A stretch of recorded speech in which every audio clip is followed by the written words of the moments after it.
Hare Krishna.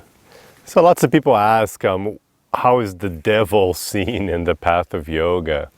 And in yoga, we're not afraid of the devil. There's no such concept. What we're afraid of is ignorance. And a good example of this is in the Yoga-Sutras, chapter 2, Sutra 5, where Patanjali says, ignorance means to consider the non-permanent as permanent, the impure as pure, unhappiness as happiness, and the non-self as the self. So let's take a look at that. That's a very nice sutra. What is this ignorance? What are we afraid of? What we're afraid of in yoga is to get reality wrong. Because when you get reality wrong, you start committing mistakes. You start hurting yourself because you're not basing yourself on truth, on the facts of life. It's just like in anything, like let's say a business. Obviously, if a business is set up on the wrong premise, it fails and people suffer and they work uselessly and they lose money, etc. Right? Let's say a doctor starts treating you, but he's got the wrong information. They do that sometimes. They change the blood test or, the wrong x-ray or something. So he starts working on you on the wrong assumption, then it's just a disaster and, you're going to end up suffering. So what is yoga saying? Let's take a look at this. Yoga is saying that ignorance means to consider the non-permanent as permanent. So what is that about? Well, it's really about this difference, which is the core of yoga.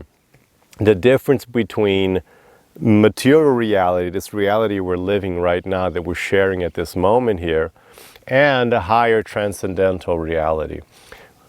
What yoga is saying is that this stuff here, this stuff that makes the world as we know it, as we talk about here, this is impermanent, as you've probably noticed, right? As everybody knows, even science will tell you, nothing here lasts. Even the sun is going to burn out at some time. The universe, they think, is going to end, is going to, crush back, So everything is impermanent. Certainly your lifespan, it's limited. Your body is going to end. Empires come and go. So everything here is impermanent.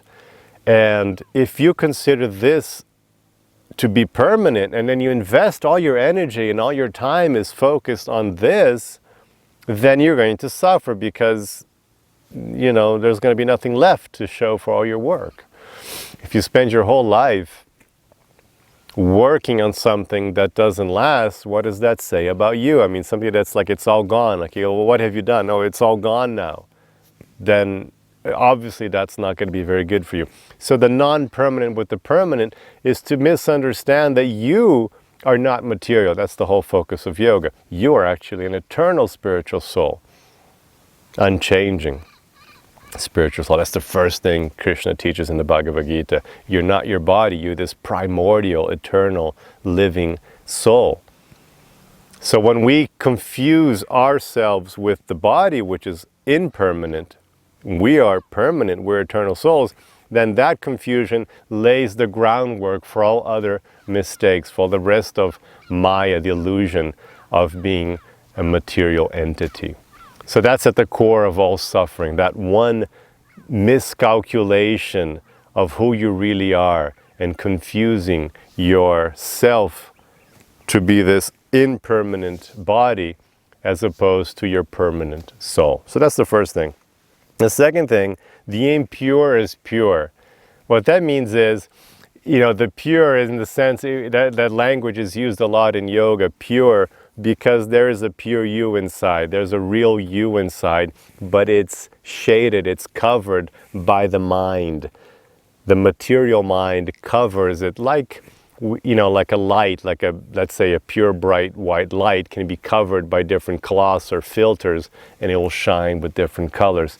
So the pure is the actual spiritual reality. The impure is that spiritual reality being filtered through, let's say, the body and the mind, and then you get confused. Or let's say the pure energy of God, and then it's filtered and it becomes a manifest material reality, which is, a little different. It's not the same thing because it's manifesting now in impermanent forms. So the pure with the impure can also be used to talk about behavior and thoughts and choices, how clear and pure and good are your choices, how aligned are they with your true soul. So the impure is pure.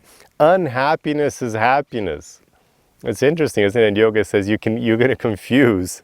Ignorance means to consider unhappiness as happiness. And what's that? That's what everybody's doing. That's the big cry yoga is crying out, hey, you guys think this is happy. You're doing it all wrong. Chasing after just material desires and things and fame and likes. You think that's happiness, but it's not. And then it's interesting now that, we know that it's also not true. Now, there's enough knowledge being shared in the world. People know, just being rich, that's not happiness. Just having wealth isn't happiness. Having fame isn't happiness. Having beauty isn't happiness.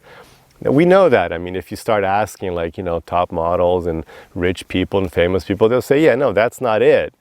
That's not what makes me really happy. And it's like, they're going to drive, no, it's something else inside that makes me really happy.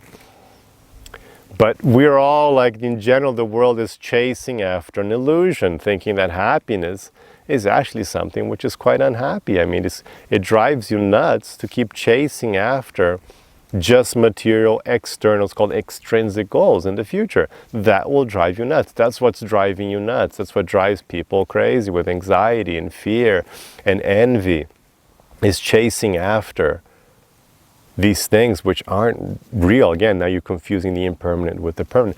These things aren't permanent, they're not real, and so chasing after them, that's not happiness, it's unhappiness. That's how you become unhappy, is by focusing your mind on just material external goals and not internal, intrinsic goals. And that's already been proven by science as well. And then lastly, the non-self is the self. Now of course would be the core thing, to consider the non-self, which is things related to your body, or your body, to be you, the real self. That is the essence of all confusion. So if you think that, this is you, it's not. If you think your nationality, your family, or whatever, your football team, if you identify with these things, you're missing out on your real identity as an eternal spiritual soul. So this is a very interesting sutra about getting things wrong, and that's what we're really afraid of in yoga, is just to get things wrong, to miss out on reality. So that's it. Hare Krishna.